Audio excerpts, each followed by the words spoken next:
Welcome to Cool Breeze Over the Mountains, a podcast where we chronologically step through and discuss each film starring Keanu Reeves. My name is Andrew Gormley, and I am one of your hosts. I am joined on this episode and every episode by my co-hosts.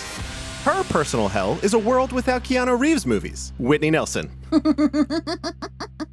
And his preferred game when challenging death is also Battleship, Evan Wells. You're damn right. That was a good one. I enjoyed that sequence. It was fun. Yeah, that was good. Mm-hmm. Yeah, so I was looking at some press stuff, whatever, after watching this while I was making notes and whatever. And consistently over and over again, everything that I saw was everyone being super pumped that the guy who played Death was going to be back.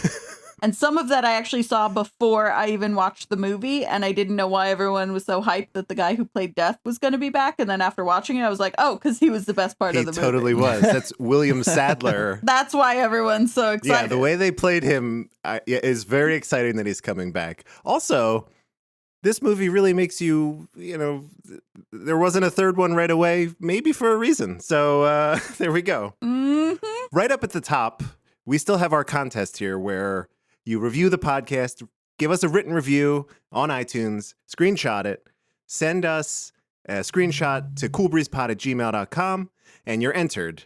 And we have, it's Tuesday, so we have Wednesday, Thursday. You have 2 days, essentially, 2 full days to make this happen, to get entered. So it might be worthwhile. It's a cool John Wick poster.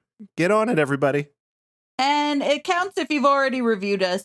Yes. But if you've already reviewed us, then share it on social media or something. Yeah, I keep forgetting about that. So if you've reviewed, do that. We don't want to leave out the hardcore fans who are the first to review. Right. We also want to get new people to review. So. Pander, pander, pander. Mm-hmm. If you're mean, Always. if you're mean in your review, your odds of winning go down drastically. Right, there is a sliding scale. There's a sliding scale. Everybody told me that I should have prompted for the full 5 stars, like Whitney had very much championed in the last episode. I'm a little bit more lenient, but yeah. We have. You got to ask for what you want, Andrew, or you're never going to get it. I'm just, true. 4 is, I'm fine with that. That's all right. 5. I'm not. Give me 5. Right. She demands sacrifice. I do. Okay, let's get into this. We are talking Bill and Ted's Bogus Journey. I have a feeling we're about to embark upon a most unprecedented expedition. Once they made history. I must see to it that you die. Now, they are history. Bill and Ted are dead. Welcome to hell. It's the Grim Reaper, dude. How's it hanging, Death? But they're having one hell of a time. This is not what I expected this place to look like at all. We got totally lied to by our album covers, man. Taking in the sights. Not bad, dude. We totally knew a guy got one of those in his bucket of chicken. Making new friends. Excuse us, dude, but is there any way we can get back? You may challenge me to a contest. J7. You have sunk my battleship. Excellent! Best 2 out of 3. What? The synopsis of this film, I pulled the IMDb one because the Rotten Tomatoes one was about a paragraph long. Simply put, a tyrant from the future creates evil android doubles of Bill and Ted and sends them back to eliminate the originals. Sounds fun. Mm-hmm. Sounds real fun. It was directed by Peter Hewitt and co-stars Alex Winter, William Sadler, Joss Ackland, Pam Grier, and... Pam Grier was a shock. Right. I forgot about Pam Grier. And George Carlin reprising his role as Rufus. Mm-hmm. Again, we have critical and audience reception for this movie. I'm going to have Whitney take this one away because I love your insights into where you think the numbers actually fall versus your expectations. I think this is pretty accurate. Just to sort of put it into perspective in people's minds, the original Bill and Ted was 78% critical and 75% audience score. We have this time for the Bogus Journey, we have 54% critical score and 56% audience score. So we dropped by more than 20% for each of them, which I think is pretty accurate. I think there's still some things to like about this one. I think I don't know, on my personal scale, it's probably below 50, but it was okay. So maybe right around 50 is pretty fair. So I feel like that falls pretty much in line with, and the audience being slightly higher than the critics also, I totally buy. So I think that's pretty much right in line with what I was anticipating, and also with how I felt.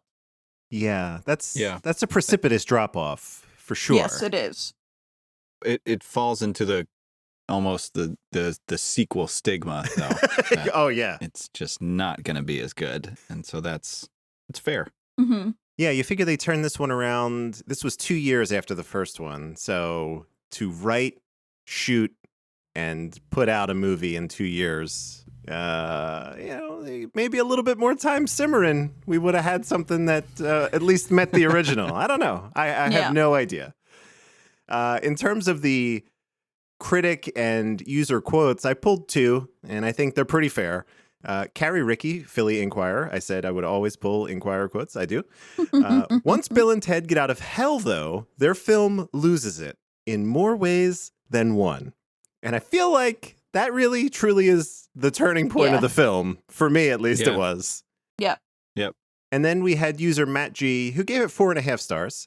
And he said, a surreal existential comedy sequel that expands on the fun of the first with bolder and trippier ideas and images, all while staying away from any sort of pomp or annoyance. And kind of. Maybe the first half of that. I was like, okay, it certainly expands. Not only do they travel time, now they travel through death, really, life and death. So expands quite a bit. Other realms. There are other realms than these. Yeah.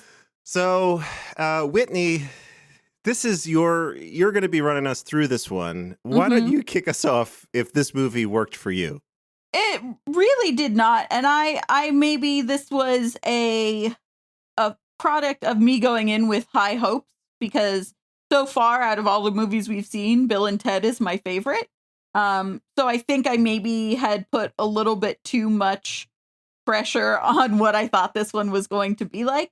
I don't think that it worked very well. I think that they used a lot of the tropes in the language and the whatever that they set up in the first one, and that's fine because you built a world. I'm okay with you using it. But I feel like the heart was missing.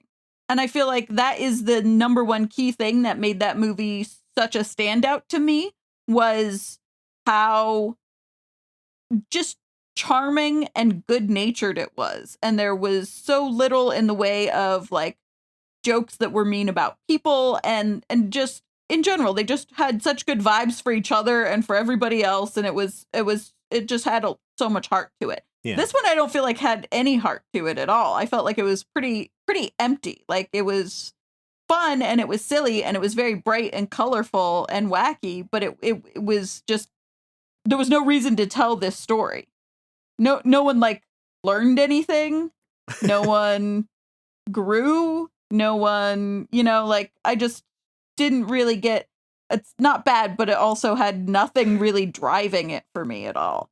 I think some of the stuff that they did was interesting. I think we've already kind of mentioned it. The death scene when they're, when death comes to get them and everything that he's involved in. I loved. That part was great. I thought the hell stuff was interesting. There's actually a couple of thought pieces out there that different people have written about why Bill and Ted is actually a horror movie. I didn't read any of them. I did not read any of them because I had already devoted too much time to Bill and Ted's Bogus Journey, I think, by the time that I was done. So I did not read those. But if you want to, you can type in Bogus Journey Horror Movie and you will come up with multiple different takes on why it's actually a horror movie. Fun. I thought some of the practical effects that they did were really good for the time, considering how poor the effects were in the first one, the couple that they used, and I don't know, practical effects like the dummy heads when the robots had their heads off and they were clearly dummy heads were clearly dummy heads. But when they actually cut 2 human heads, like in the trash can or on the floor, they did a super, super, super good job of building those sets and doing that practical stuff that it looked really good. So there was definitely some stuff that you could tell, but stuff doesn't age when it's practical. Like Station at the end. Ugh. Station I hated, but also Station looked the same as it did when the movie came out. Right. And if you do that CGI, that stuff doesn't last. We are always going to get, even when you think this is the most technologically advanced we could possibly get with CGI, it's still going to look dated in 3 years. So I think that was actually one of the things that really worked for it as far as the technical aspects go, is almost all of it was practical effects. Nearly everything that they did was practical. And so while it was definitely campier than the first and like wackier than the first, I don't feel like it lost anything or didn't hold up because of the effects. I think it was just, there was no moral reason for this story to happen. And so that being said, there's just nothing to drive it. There's nothing that ties all the pieces together. It just kind of like moves from one thing to the other. Like, I feel like the movie is pulling the people along rather than the story pushing the people along, if that makes any sense. I feel like things just happen in front of you. And there's not like a reason why you jump from this thing to this thing to this thing. It's just like, we have to tell the story and get it out there. So this is what's next. I don't know. It just like, there was no through line for me. Interesting. Yeah. All right. That's how I felt about it. Okay. Evan, do you want to pick up probably right where Whitney left off, I assume? I could be wrong. I don't know. It didn't really work. At the very beginning, it was like, oh, here's these doubles. They're obviously not going to succeed. You know, it was just kind of, it was very predictable for me. Mm-hmm. And so I lost interest pretty early on because of that. I don't know why it was so easy to figure out per se, but it was just like all right in front of you at the very start. And then I didn't really see any twists. I know they tried to inject twists with like, are they going to end up in hell? You know, like where are they? Oh, yes, they are in hell. Or, you know, injecting twists in them going to heaven and just that kind of stuff, which, by the way, I felt like they tried to tiptoe into like CGI when they depicted like the entry to heaven, that giant like hallway thing. And that was pretty funny. It looked like hand drawn. It was pretty intense from a CGI perspective. But anyway, it was like some of that, and it really just got like out of control. Andrew, the thing you said before we started, like cartoon, I think just perfectly captures this. It's over the top with like how silly it was, and that was lost on me, I guess. Yeah. I sense pain in your voice, Andrew. Like you don't want to admit it. Here's something. Okay. All right. So between the first movie and the second movie, the only thing that changed was the director, right? So the writers remained the same, and everybody from the cast stayed on, right? So you would think that it could only go up, really, because the hard part for me, it seems, is like we have to convincingly build a world, and you need to believe and love these characters, right? And they did that, right? I think we were all real high on the first film, and most people were.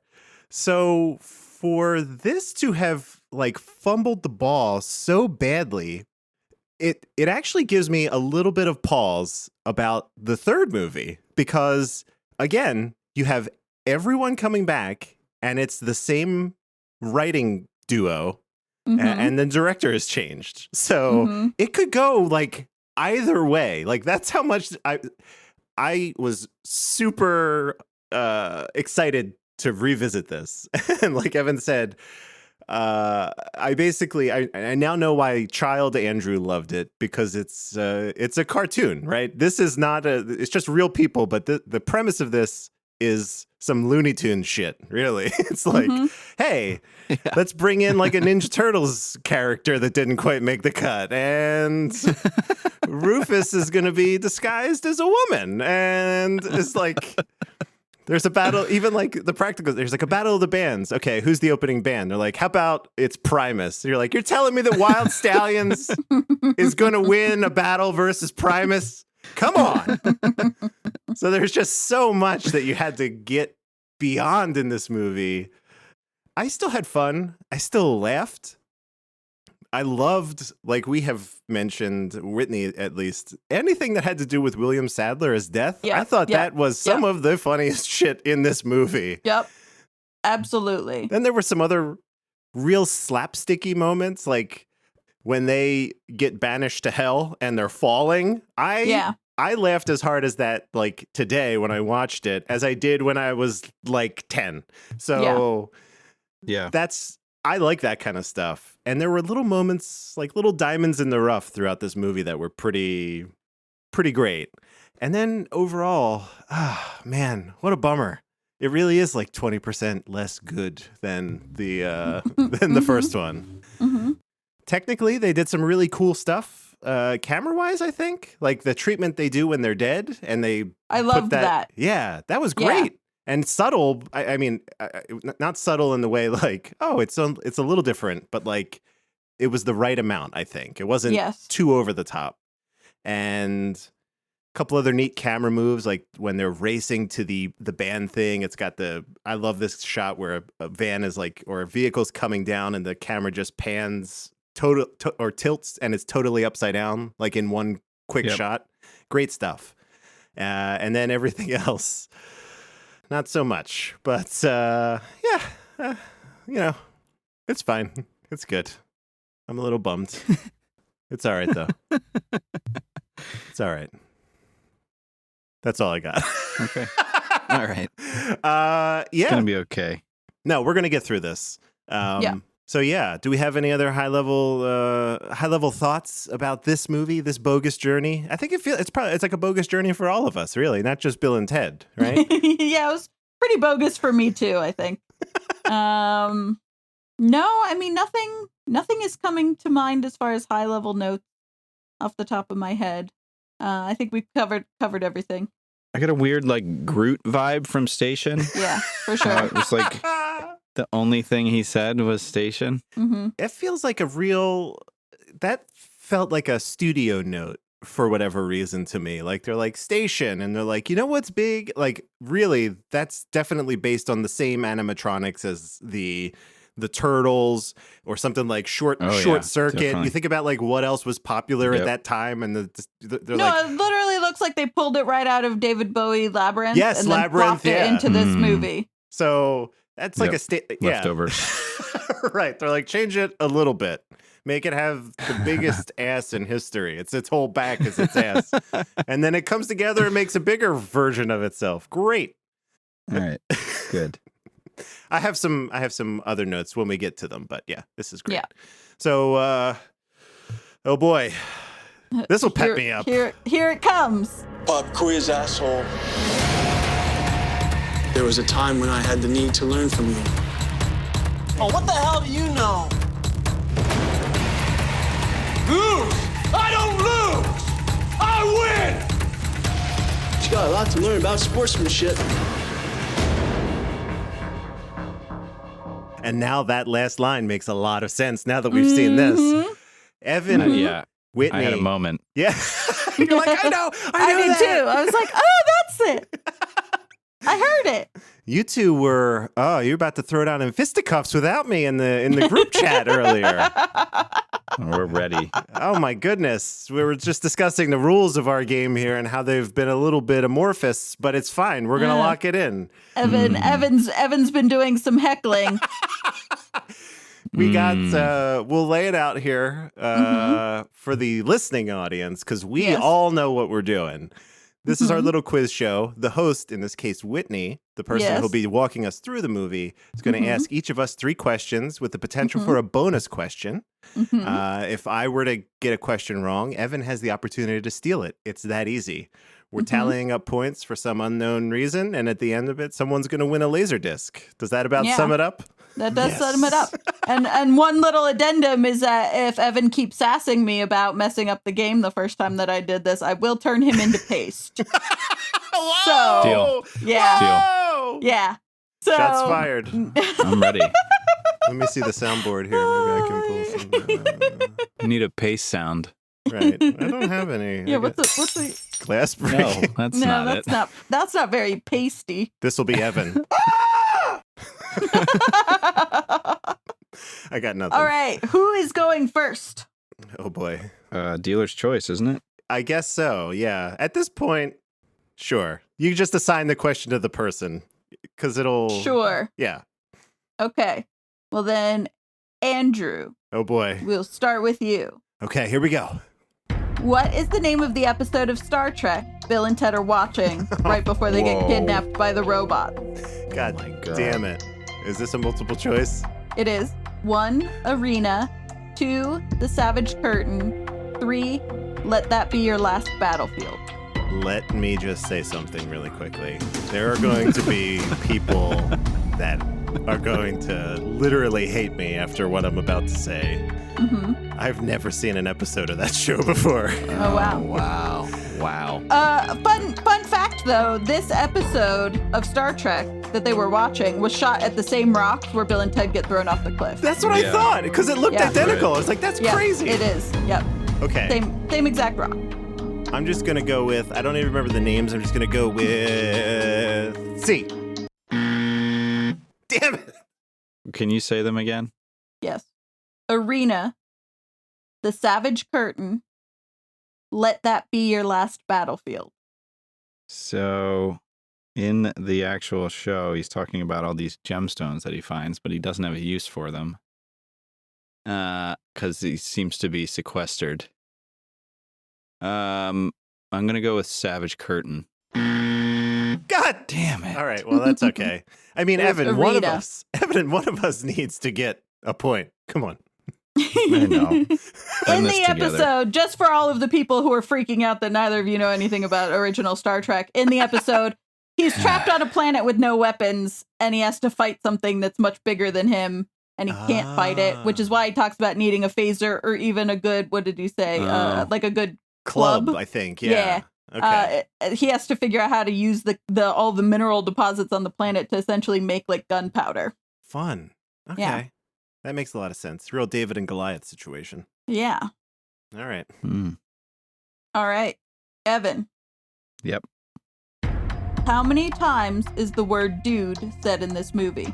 Oh, come on. How's I that made this feel, bet. Ev? Yeah.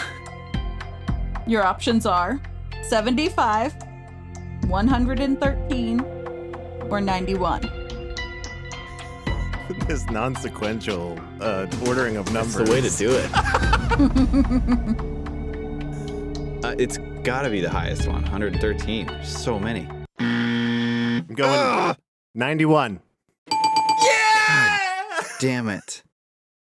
And someone has made a supercut of it if you want to go count all of the Oh, wow. dudes yourself. That's awesome. We'll link it in the show notes. It'll be great.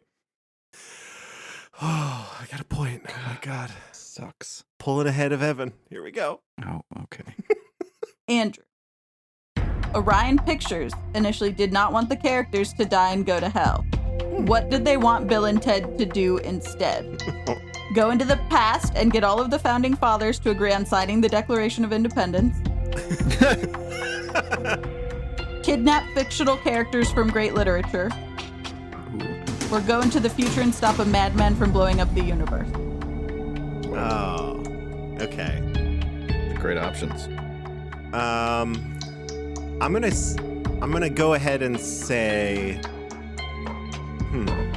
we've already gone to the past and explored that, so I'm gonna go ahead and say the one, stop the madman from blowing up the universe. Damn it! Evan? Uh-oh. Literature strikes me as like not something that they would want a large audience to like enjoy. Rude. Well, you know, think about target market here. I'm gonna go with founding fathers and probably be wrong. I need to stop justifying my answers. They wanted Bill and Ted to somehow go into books and get characters from great literature so that they would pass their English test. Go into books. Oh, Interesting. Okay. Yeah. All right. That'd be pretty They cool. wanted actually. they wanted to get like Sherlock Holmes, for example. Oh, I thought you meant like travel into the book, but you actually meant like enjoy books. What? No, they wanted them to Travel. go into the books and Book, get Sherlock Holmes and bring him back the same way that they did into the past. Okay, got it. Travel, All right. time, and dimensions also. Mhm. Yeah. Okay. I'm ready. Okay. I'm ready. Is it your question or is it Evan's question? I don't know. It's Evan's Who's- question. It's Evan's question. Evan's Nice question. try, Andrew. Production on this movie was delayed because Keanu was working on another movie set at the same time. Was that movie A. Providence, B. Point Break, C. My Own Private Idaho? I don't know what that's for. It's gotta be. I'm gonna say Point Break. Of course it is. Okay. It's between Providence and My Own Private Idaho, right? Mhm. God damn it. No one's ever seen Providence, so it might not even exist. Trickery. I'm going to go My Own Private Idaho. Oh, come on. All right. Sucks. Okay. Yeah. All yeah. right. All right. Andrew, Okay. your turn. The incantation that Missy uses in the seance Oh scene my God. is something if you play it in reverse. Whoa. Get It's like out of my ELO. face. So, their incantation spells something backwards. Is it A, Bill and Ted will save the world, B, Ed and Chris will rule the world, or C, beware of dead men and bad robots? Oh, This man. might be a little Easter egg just for them. I'm gonna go Ed and Chris will the Ed and Chris one. Ed and Chris will rule the world They're the is correct. writers. They are the writers of the film, and also both of them are in the seance scene. Get out. Oh. The guy in the glasses and the guy in the white t-shirt are Ed and Chris. But Okay, yeah. because the guy in the glasses was the worst part of that scene. Like, what was Yeah, he he even was. doing? He was I like, don't know. so creepy the whole time. All right. Yep. But yeah, if you play that backwards, what they and I actually noticed it because I had closed captioning on, and where the apostrophes were, I was like, these are words, not just like made up whatever. And then I Googled it, and sure enough, I was right. Nice. So yeah, Ed and Chris will rule the world is correct. Now, Evan, All right. Yeah. who wrote the words to the Reaper rap at the end? It was not the writer. Okay. Was it Peter Hewitt, the director, William Sadler, who played the Reaper, or Alex Winter, who played Bill as Preston Esquire? God. You know it. It's in your heart. You know this. No, I don't. I have faith in you. Go. Oh, God, it's a shot in the dark. I'm going to say Bill. No, Evan. It was clearly William Sadler. That is correct. That was a guess. I don't know. Yeah. All right, now, whoever wants to buzz in first Sick. can answer this. Oh, here we go. This is for 2 extra bonus points. I'm jumping. You have this. to I am jumping. you have to name the 4 games that they played against death in the order that they played them. Oh. Oh, shit. Hold on, I'm thinking. Oh my God. What is? I'm missing one. I'm missing one too. Oh, I got it. Okay, it's Battleship, Clue, damn it, Super Bowl, whatever the football one's called, and Twister.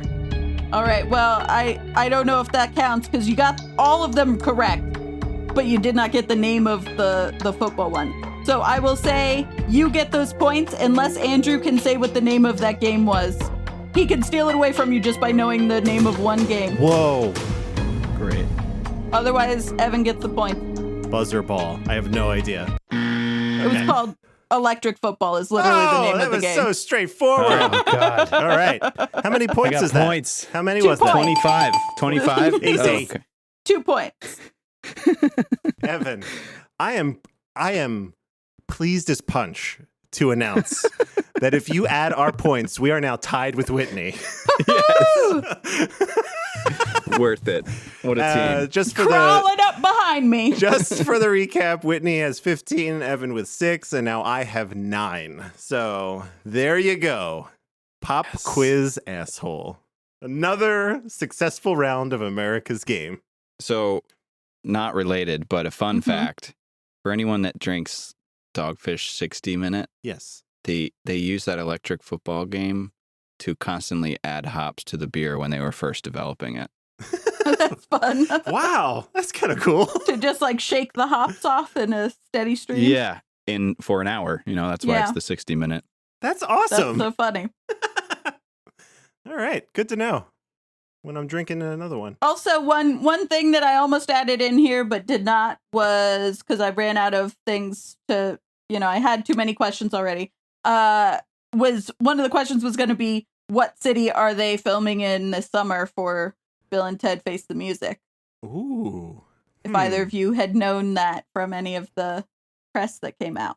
I was not paying attention. Nah, New Orleans. Gnarly. Wow. Wow. Mhm. That's doubles as San Dimas? What? Probably does not double as San Dimas. I would Yeah. assume. They're going somewhere else. I understand. That's okay. Music's good. Gumbo. Great. I'm Sure, in. yeah. Some of the best food in the country. Yeah. It's all centrally located there, too. It's nuts. All right. That was amazing. I feel great. 4 points. Nice. Good. Oh, my gosh. I feel a lot Great. better. Now I'm ready to bring it back down. Yeah. And we'll talk about Let's this bring movie. it all the way back down. Whitney is going to be leading the discussion, so let's go on this bogus journey together. Let's do it. All right. So we start the film with spooky music and spooky lighting and also some lightning. And a man says that it is time. They have reached the second crucial turning point in their destiny. To prevent Bill and Ted's message from reaching millions, this spooky group of people is determined to stop Bill and Ted. We cut to an outdoor shot of some utopian future society that looks a lot more like Whoville or something than it did the Yes. first time. I have to say, I always appreciate how movies try to depict clothing in the future.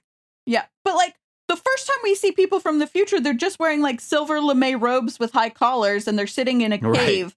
And it's all Right. very neutral and like silver, spacey, gray, rock, that kind of Mhm. stuff. And now all of a sudden it's very bright and like very blue, and the statues are like at a quirky kilter, and then they're wearing these I don't know, it looks like hypercolor. The outfits kind of look like the Oompa Loompas in the original Charlie and the Chocolate Oh, yeah. Factory, but all of the outfits have different elements to them, and they're all in hypercolor. Just incredibly massive shoes all around. Yes, Just they were all yes. wearing giant boots. Foam boots. Yeah. So the statue that I talked about having a wacky angle and whatever, that's of Bill and Ted, and it's in the square, and they all sit down at desks. And at first I thought they were all going to work, but then as soon as they booted up, it became readily apparent that they were all students. And Rufus appears in the middle of the room with a phone booth and tells the students that today they're going to be taught by Thomas Edison, Johann Sebastian Bach, James Martin of Faith No More, and then a made-up person from the future who invented a made-up thing. Right. And she looked dope. I really wish she had said something. Her whole outfit and aura I was into that, but she didn't say anything. That was unfortunate. Yeah. Because then there's an explosion, and some of those spooky group guys from the beginning, those baddies, come in with all in black with giant gun things and a weird television and an egg for some reason. And then the bad guy comes in from the very first shot. We find out that he used to be Rufus's teacher, but he now can, according to a lot of exposition, no longer stand to work within the system. And he reveals his secret weapons, which are killer robots that are skinned to look like Bill and Ted. And they are going to kill Bill and Ted and take over their lives and ruin their lives, and then give a bad speech at the Battle of the Bands so they don't change the universe. Just a fun fact about that guy. His name, just like you had mentioned, Whitney, the writers, they love themselves, which is Yeah. fine. You should. That guy's name is D. Nomalos, which is Ed Solomon backwards, Yep. writer of the movie. So Nice. So the robots hijack the time travel phone booth that Rufus was using to bring people from history to lecture. And then the Bill and Ted bots get in. They're going away. They're going to go get Bill and Ted. And Rufus uses an electric guitar like a grappling hook and holds on to the cord coming out of the electric guitar to be dragged through time where the robots go. So we cut to Bill and Ted. We find out it's 5 years later. And while they now can actually play their instruments, they're not very good at them. And they're still with the girls that they were given as a gift. And the girls play keyboard and drums in the band Wild Stallions. Bill and Ted are terrible at music still. They're better than they were 5 years ago, but not by much. And the woman running the Battle of the Bands, who's played by freaking Pam Grier, like we mentioned, does not want to put them on the roster because they're terrible. But she agrees to let them have the last spot on the lineup at midnight. But they have to get better between now and then. So we find out that they want to win the Battle of the Bands so that they can use the prize money and the record deal and whatever to propose to the ladies because there's no way they can raise families on the money they make selling pretzels and cheese. We found out that Bill's stepmother, Missy, has divorced his father and married Ted's father. Yeah. Which is wild. So bizarre. Why did they even bring that up? Like, so unnecessary. And again, one of those things that I felt like kind of took away the heart because Missy, like all the weird Oedipal stuff with Missy and whatever aside, she seemed to genuinely enjoy Bill's father. Right. Obviously, Bill's father was into it because he was dating a teenager or married to a teenager or whatever. But like, she seemed to be into it too. So now she's just this weird, like, homewrecker type person. I don't get it. But it's one of those things that I feel like happen many times in this movie that take the heart out of it. Like the jokes didn't have that warmth that they did the first time. Yeah, and this is a reused premise. And right.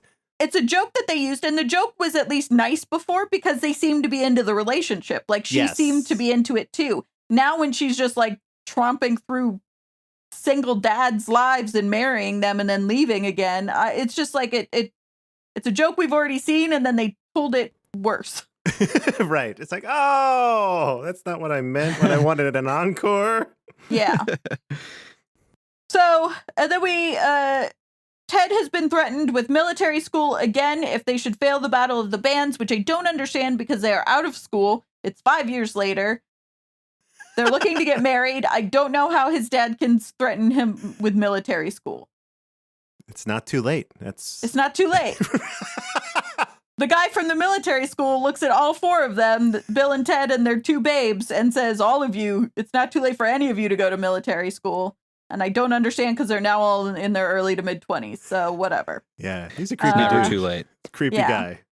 Bill and Ted take the babes out into like the garden of this party or whatever and read a letter that is very similar but full of different animals, essentially. Right. This scene was funny.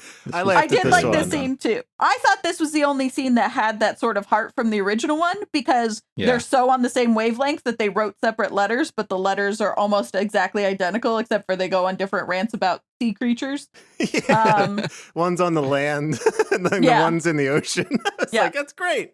It was very cute, and it very much showed their like friendship and how on the same wavelength they are. And it was cute for the way that they were asking the girls. But anyway, they propose to the girls and say, we want to marry you if we win the Battle of the Bands and can take care of you. We promised you a great life and that everything was going to be, we were going to change the world. And that hasn't happened yet, but we still want to marry you. So if we win the Battle of the Bands and we can support you, will you marry us? And the girls say yes. Right around that time, Evil Bill and Evil Ted arrive and call regular Bill and regular Ted, pretending to be the girls who just drove away after the proposal thing. And then they pretend to be the girls. They say that they want to leave the band and they want to break up because the guys are losers and they're going to the desert to be alone. The robots then essentially break in. I don't understand again, like when we're talking about, I don't understand why this needed to be in there. They didn't need to call and do that girl voice thing because then they basically break in and kidnap Bill and Ted anyway, like the robots do. They didn't need, I don't know if they were trying to lead them to the desert or not, but they didn't wait to see if Bill and Ted would go to the desert to try and find their girls. They just are like, we're taking them to the desert now. We're breaking in. Right. It was unnecessary. Yes, they break in and they kidnap Bill and Ted, throwing them over the side of the cliff at Vasquez Rocks, but not before they joke about people being fags again, which I, of course, loved. Another reused joke, and it worked even worse this time somehow. Even worse than it did last time. I don't know how it was it was crazy. So bad. Wasn't expecting it either. No, I did not appreciate it. Yeah. So the robots go to replace Bill and Ted after having killed them by throwing them off the cliff. They steal a Porsche and go back to town. Bill and Ted's souls are met by Death, who says that they may challenge him in a game for their souls, but that nobody has ever won. They're like, we got to get out of here. We can't fight Death in a game. We have to save the babes. So they give Death a Melvin, which is a word I've never heard for a wedgie. Yeah, same. Yeah. I don't know if that's a regional thing or a time thing or whatever. I've never heard of a wedgie being called the Melvin. It's only ever been a wedgie, but they give Death a wedgie and then they run away. I did appreciate their attention to making them look like ghosts. So, yes. They made their clothing like monochromatic. When they went kind of grayscale and they paled up their faces. I think that was a really nice way of showing that they were still dead, but also differentiating between which Bill and Ted you're seeing. Yeah. Is it evil robots or is it people who are dead? Right. I think they did a really great job of that. I think that's actually one of the most technically, like Andrew was saying, when they were in this scene where they're in the desert and they like stand up out of their bodies and Death comes and says, you can, play me, but you have to stay in the afterlife forever if you lose and no one's ever won. They do. It's almost like when you shoot at daytime and then treat it to be night, but they didn't go all the way with it. So there's a very unusual like cast to the film and the light that's very interesting. And between that and the makeup and costuming they did to show they were dead, that was by far one of the best technical aspects of the whole movie. Yeah, definitely held up. I was like, oh wow, this still looks good. I enjoyed it. Yeah. Yeah. So they give Death a wedgie, and then we cut to the robots who are in Bill and Ted's apartment, and they're sort of sexually assaulting the princesses. Not quite, because they are chaste ladies, as we found out earlier in the movie. They're chaste ladies. So they get up and they're like, hell no. And then the robots are like, they're just jerks and they throw food and do whatever. And they're just kind of generally being fart faces. That's it.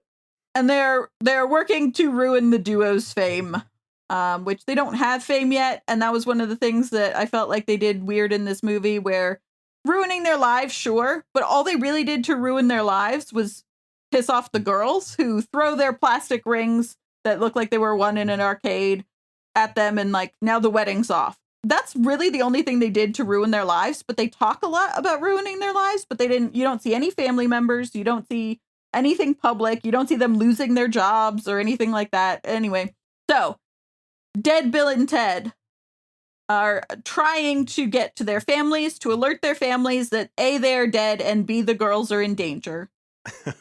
But their ethereal forms prove difficult. Yep. No one sees them at first, and then they go to the police station to try to possess Ted's dad, which Ted possesses his dad, and the actor who plays his dad does a very, very good job of doing the Keanu Reeves thing. I was going to say, when he stood up, I was like, that was Keanu Reeves. That's incredible. The physicality was way better than the actual, the voice, words that he was saying. The voice and the words and the intonation didn't sell it for me. But physically, he had Keanu down. Like, his mannerisms, the way he held his head, the way that he moved, like, it was an incredible impression of Keanu. And then Bill possesses some other random cop. And they try to convince all the cops of what's going on. That doesn't work, obviously, because they're like, hey, dude, there's some babes that are going to die. And so all the cops are like, what? And so they go try to find Missy. They can't find Missy. I don't know why they're specifically looking for her.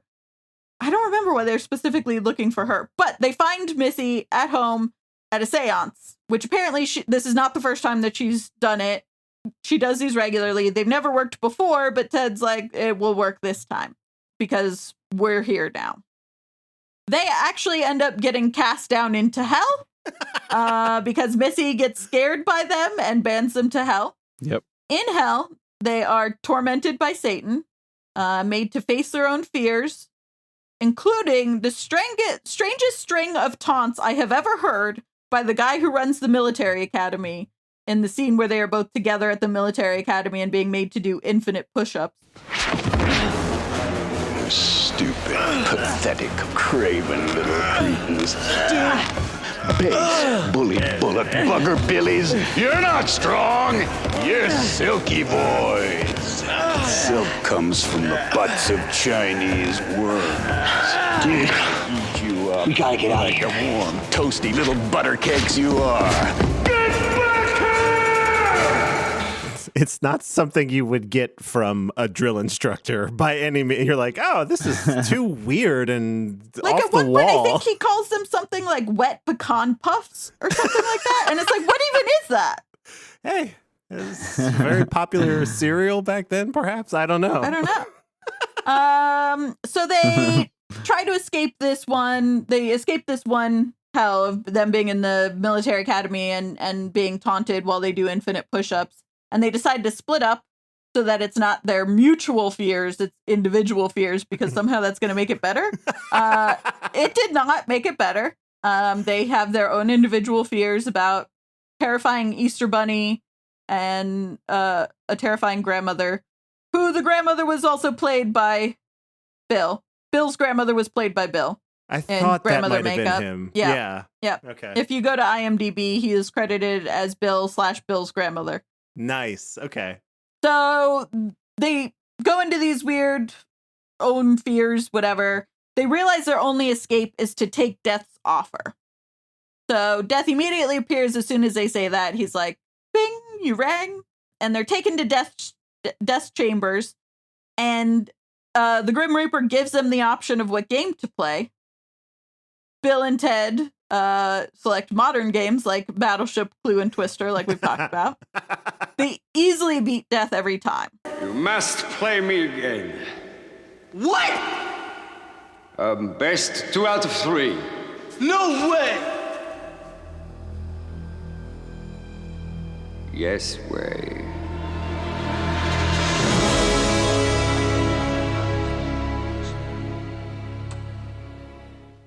Best 3 out of 5. I don't believe this guy.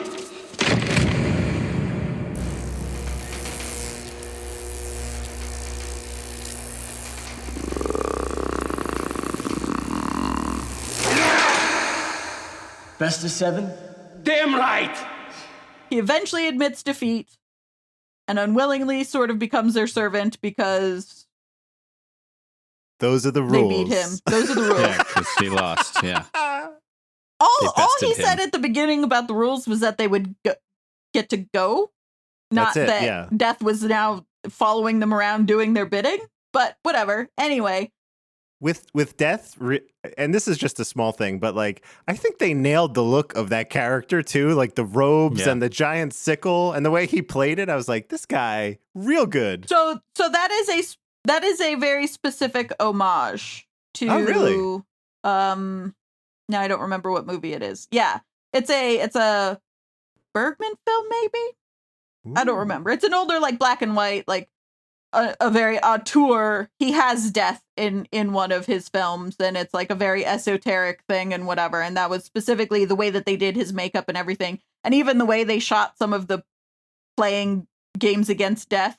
Yeah. Is there's a guy in this movie that plays chess with Death, and the Death looks the same, and the shots are the same, Oh, and they wow. did a whole thing where it's a very specific Nice. homage, like on purpose. Yeah, I just can't remember what movie it's from. Oh, that's awesome. Yeah. So that's part of why he looks the way he does. Yeah, I like the Blue Oyster Cult reference too at the end of this sequence. Cool! This way. Ted. What? Don't fear the Reaper. I've heard that. Yeah. So Bill and Ted are talking because now he's like, I'll take you where you want to go. And they're like, how are we going to beat these robots? Like, if we go back now, we're just going to get killed again by these same robots because we're not smarter than them and we're not stronger than them. So they Right. decide that they need to find the smartest person in the universe to help them build robots that are strong enough and smart enough to counter the evil guy's robots.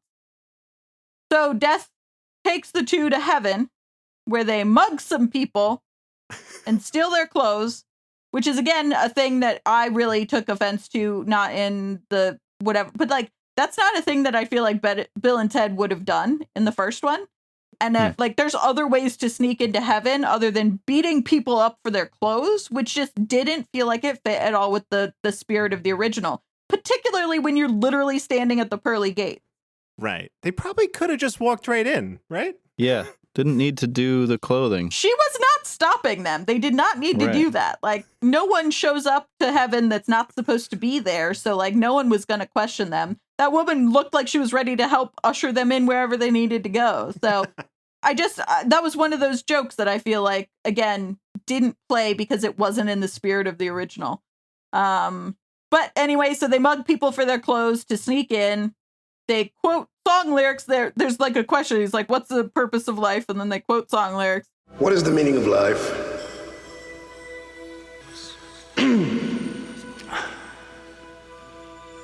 Every rose has its thorn, just like every night has its dawn. Just like every cowboy sings a sad, sad song.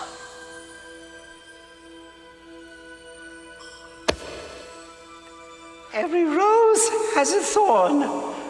And then they're like, hey, God, we need your help. Where's the smartest person in the universe? And they are directed to two aliens named Station who are playing charades, who readily offers to help Bill and Ted. And Death brings all of them back to the mortal world where it's the night of Battle of the Bands. And Bill and Ted take Station to a hardware store, and then the two little stations combine themselves into one big station, which Andrew mentioned already. And then the guys race in their van back to the concert, while in the back of the van, Station constructs good robots. Mm-hmm. They get there just as the evil robots take the stage. They arrive. Station's robots easily defeat the evil ones. They punch their heads off and then punch their bodies into pieces. It wasn't even that wasn't even a battle at all. It was literally They look at each other and they're like, it looks like we met our match, and they let their heads get punched off. Yep. Yeah, they literally just say like, oh, these are clearly stronger robots than we are. Goodbye, everybody. It's been swell. Catch you later, Bill and Ted. And then they get punched to pieces. Solid. That's how I want to die. Yeah. And then Denomalos, the bad guy, appears in the time booth, ready to defeat Bill and Ted himself.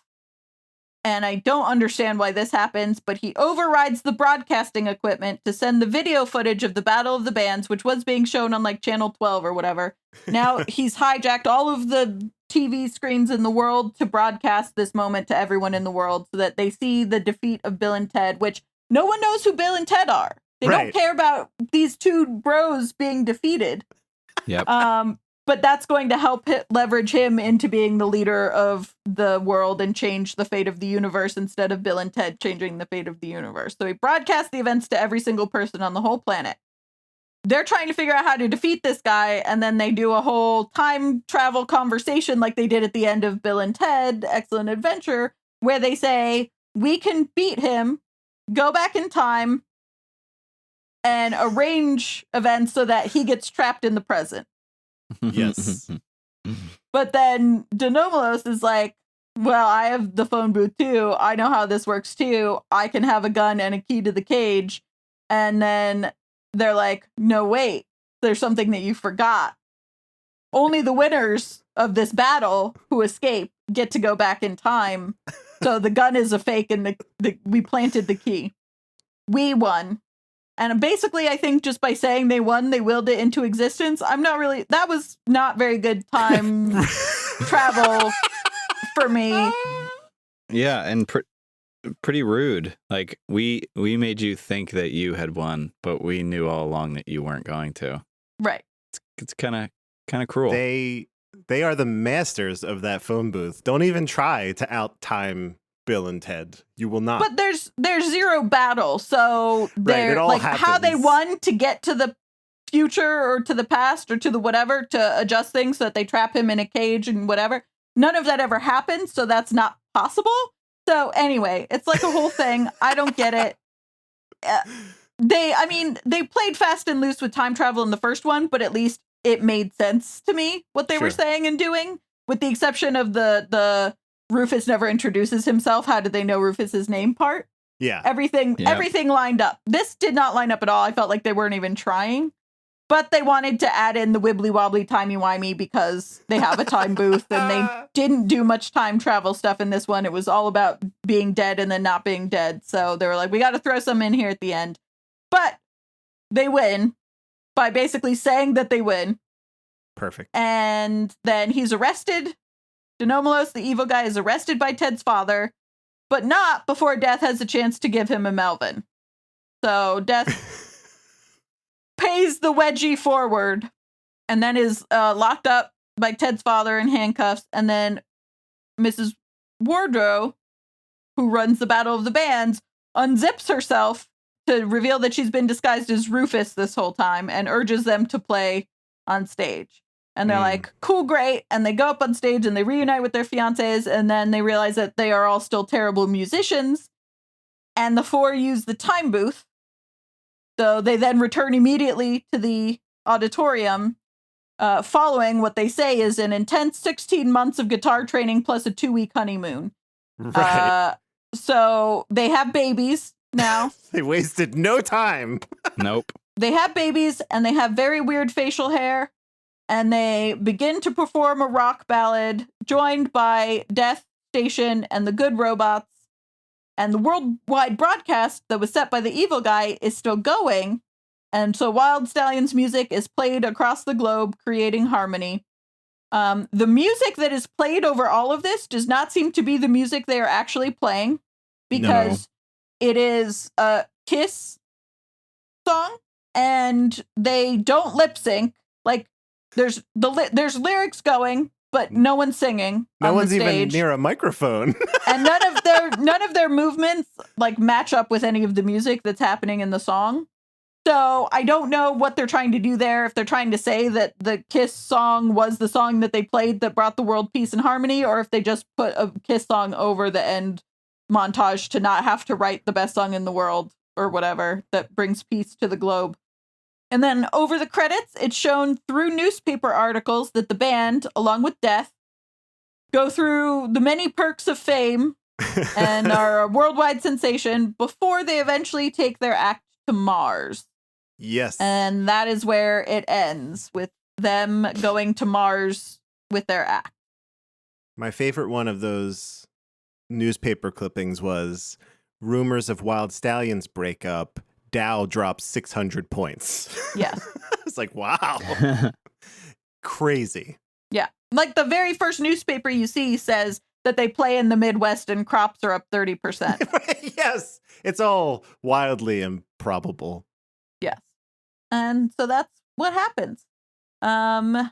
We don't know. You know, obviously we are now all on the same page. The entire world is on the same page as far as what's going to happen in 3. Other than the fact that we know Death will be there again. Yes. And we know that they left off going to Mars.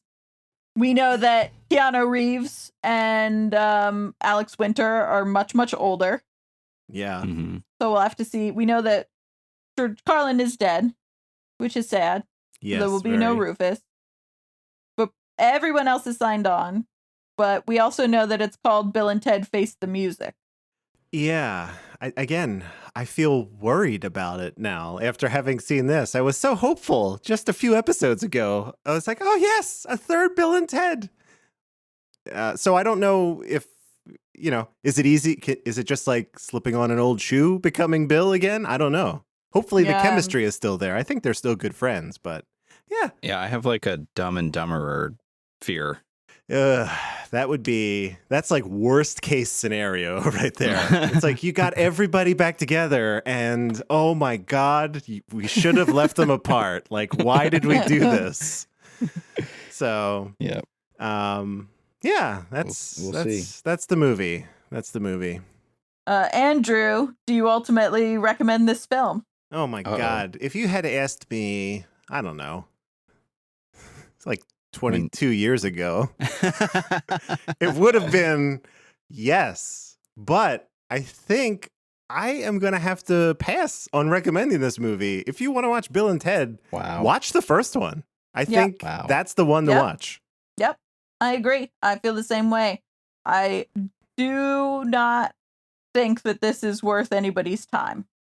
I don't think it was terrible. Like I don't think it was a bad movie. I think like if you're sick on the couch with a fever and you need something to watch and it's on, it's not like you're going to be upset that you spent your hour and a half watching this, but also if you are actively seeking out something to watch and you have not seen this, don't actively seek this out. There's better stuff to spend your time on. For sure. Yeah. Yeah. Not recommending. Oh, okay. Across the board. You know what? It's like it's maybe like a movie that plays in the background of a loud party. But that's it. Someone yells across, "It's station!" Yeah, there's no audio. It's just kind of like ridiculous on screen things happening. Yeah.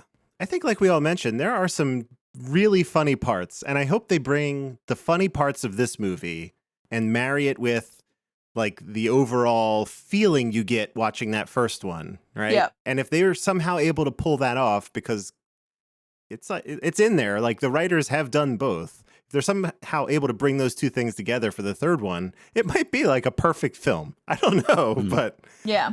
Has there ever been an example of a sequel coming out like 30 years later, essentially, that is good? They couldn't even do it with Arrested Development, and that was like 5 years, whatever that was. I don't know. That's a good question. They're about to do it again with Men in Black. That's true. Although that one looks dope. I think they went the right direction with that. They're like, let's get two of the hottest people in the world and just let them do what they do. Yeah.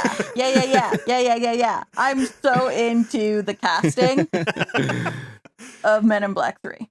And even though that little alien looks terrible, I'm like, it's Kumail. It's going to be good. He's going to be my favorite character easily. So, yeah, we'll Men see. in Black might be the example there. It's just really, really different. I think, think about movies from this specific time period, and then they're still trying to make them. The one that pops into my head right now is Terminator, and I'm like, just let this go. Please stop. Stop it. You've made them retroactively worse by trying to do more. Another time travel movie. Or Rocky. Rocky did it. Creed was fantastic. Yeah. Right. Actually, Rocky Balboa was not a terrible movie. I had feels during that one also, but Creed was legitimately a great film. I don't know. I know this is a controversial thing, but I liked the lady remake of Ghostbusters too. Oh, I love that. Yeah, I'll get behind that. Sure. Yeah. Well, are remakes in a different camp though versus like sequels? Or is the Lady Ghostbuster a sequel? Or is it like a reboot? it's a reboot, but it is the same kind of time frame between the first one and the second one, and how do you update it and how do you not? Like, it's different characters, but same sort of universe. And so like I feel like the fact that I enjoyed the Ghostbusters is a good sign that at the very least, even if it's not great, I will like the new Bill and Ted. Yeah, it can be done. I guess we've proven with a couple good examples here that it's been done and then it's been butchered. So it could still really go either way. But it could really go anyway. I don't know. We've been following Ed Solomon, the writer, on Twitter, and he seems super positive on it. So, if the people behind the scenes are jazzed, that feels like a good sign. So yeah. And this seems like a movie that was almost impossible to get made. Well, that's my thing. My thing is, if Keanu Reeves said yes, that's the biggest sign of them all. Yeah. Keanu Reeves does not have to say yes. Keanu Reeves, I guarantee you, is not making anywhere near Keanu Reeves' money. Right. For doing this. And he genuinely seemed happy to do that, like, announcement with Alex. Yeah. Like, he seemed pleased to say Bill and Ted 3 is coming to people. And I think that that's the biggest sign for me, is that if he's signed on when he doesn't need to, he doesn't need the money, no one else has, even if they have careers, it is not careers like he has. He is the one that's the hard get, and getting him to be a part of it, but not only a part of it, but excited about it and excited to release the news and stuff. That's the thing that gives me the most hope. Yeah, absolutely. He's like, I'm going to be John Wick for the rest of my life, but occasionally I will also be Ted, I guess. Yeah. So what about ranking? Oh, this is going to be a tough one for this movie. Not for me. Good point. It's going to be tough. I think I'm at 8, which is suggesting I would watch Dangerous Liaisons before this. Look at you go. I am also going to pop this at number 8. That feels like a good spot for it, actually. Or no, what is this? The first row is our names. So actually it's Oh, yeah. See, numbers are hard. Threw you all off. That's crazy. I would put this between River's Edge and Youngblood for me. So at the number 7 spot. It's fine. I feel bad for putting Tune In Tomorrow down there, because it's now going to be easily knocked out of the list. I figured it would hang in the top 10 for a little bit longer. Oh, yeah. I'm putting Bill and Ted's Bogus Journey between Tune In Tomorrow and I Love You to Death. All right. That feels fair. Yeah. That's number 9 for me. 9 out of 15. Oof. Yeah. What a fall for Whitney and I between these two films. Oh my God. All right. It has been logged. No one recommends this film. So sometimes we get these ones with Keanu, you know? It's just the way it's going to be. Peaks and valleys. We have a small bonus episode that we're going to do. Something that Keanu starred in that's about 5 minutes long. And then we're going to discuss that and release it. But next week, I will be leading the discussion of a movie called My Own Private Idaho. Has anyone seen this? I don't think so. I do not think that I have. In my research, this could be the movie where Keanu rides his first motorcycle. How much research was done to determine this? It was in that GQ article. Oh, okay. So you just read the article again. Got it. Okay. I know from my film school days that this is a very well-regarded movie. My Own Private Idaho has a very good reputation with film nerds, with critics, with whatever. So it's something that I've definitely heard a lot about. It's, I think, one of the big... it's River Phoenix, right? Yes. It's one of his big... It's like Heath Ledger as the Joker right before he died. I think My Private Idaho... Like, River Phoenix did a bunch of other stuff, but this was his sort of, like, you know, big performance that everyone was talking about. And I think it was not too long after this that he died. Have no idea if that's true or not. I know that he and Keanu were friends for a long time, but I think they were actually friends before they started a movie together. Interesting. So I am looking very forward to it. I'm excited about it because I know that it's considered to be a good movie. I don't know anything about it, but I have not seen it. So yeah, I have not seen it. I have not seen it either. I know that this is one of the not super early, but early-ish films of Gus Van Sant. Is that so? We know him from Good Will Hunting, obviously, and then things like Finding Forrester. And he's done like a bunch of really interesting, cool projects. Like, he doesn't do a lot, but the things that he has done, I think he did that movie Milk, about Harvey Milk also, which was another incredible film. But he goes long spurts between like not doing anything and then like punching you with something awesome. So that's exciting to say the least. Great directors can do a lot. All right. So let's, oh man, I guess bring it in for a landing. I have nothing else. So yeah, that's it.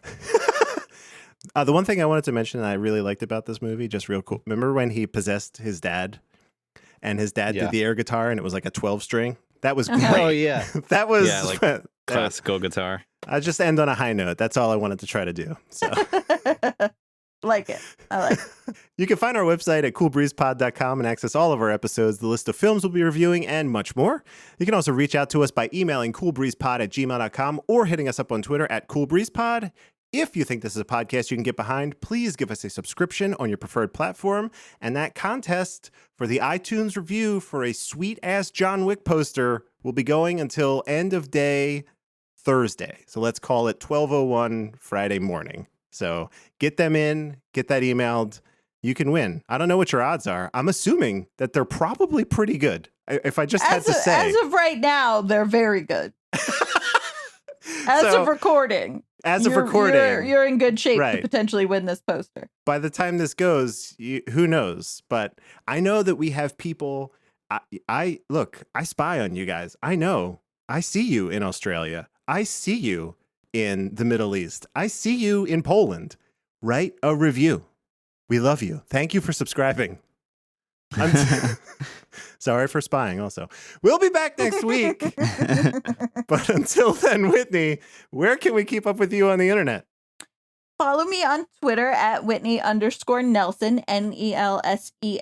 And you can see all of my other podcasts and stuff that I do there. I've got Historical Hotties, which I believe this week, when this is coming out, we'll be talking about baseball players. We have we're comparing the two hottest baseball players. The Lindsay brought one and I brought one, and it's a very good episode. Considering neither of us is super into sports, it's two incredibly fascinating and influential people.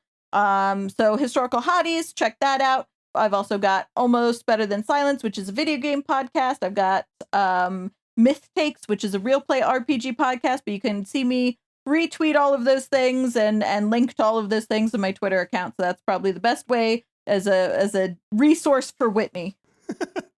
Amazing. Whitney, I'm going to lean on you when that John Wick game comes out to play and review that. Very excited to do that. It looks interesting, but we'll see. We'll see. I'll have to hit up the video game company and see if I can get like a press copy. Yeah, Ooh, it should be fine. That'd be sweet. Yeah, flex the muscle. You could do it. I'm on a video game podcast and a Keanu Reeves podcast. Please send me this game so I can talk about it on both. Right. It's the perfect marriage. What do they call that? That's synergy, right? Synergy. It's bigger than all of us. Yes. Buzzword. Speaking of buzzwords, Evan, tell me all of the things where we can put in your name to find you. Oh my gosh. The first one's probably Google. Can put my name in there and find me, or at least other Evans. I exist on Instagram at Evan Akery. If you're especially cunning, you can find my secret Instagram handle there as well. Also at Evan Akery on Twitter, and an app called Untapped. And that should cover it. Okay. So I put you in the Google here real quick because I was just curious. So if you type Evan Wells, Whitney, this is pertinent to you and I. You he's the president of Naughty Dog. So he's made games like Jak and Daxter and The Last of Us and Uncharted. So his name's Evan Wells also. That is me. That is, we better be getting some review copies, goddammit. And I'll work on it. You liked Crew Power Hour on SoundCloud.